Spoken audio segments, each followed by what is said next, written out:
الرجیم بسم اللہ الرحمن الرحیم۔ عزیز طلبہ، ہمارا مضامین کے حوالے سے سلسلہ جاری و ساری ہے۔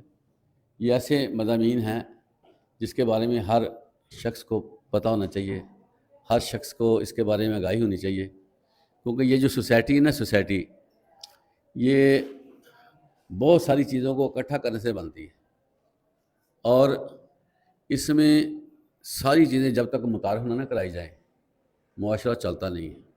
معاشرہ چلانے کے لیے ضروری ہے کہ ہر شخص قانون کا احترام کرے، جو اخلاقیات ہیں ان کو بھی دیکھا جائے اور کوشش کی جائے ہر بندہ اس پہ چلے۔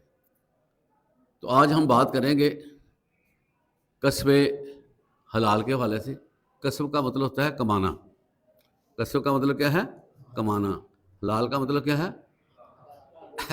ایسی کمائی جو کہ خون پسینے سے کمائی گئی ہو، اس کو کسب حلال کہتے ہیں۔ کسب حلال انسانی زندگی کے لیے بڑی اہم چیز ہے۔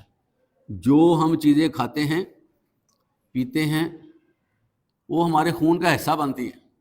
اگر وہ حلال کمائی سے نہ ہوں گی تو ہمارا خون جو ہے وہ گدلا ہو جائے گا۔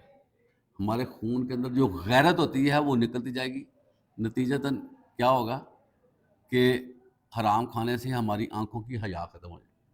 اللہ تعالی ہمیں کسب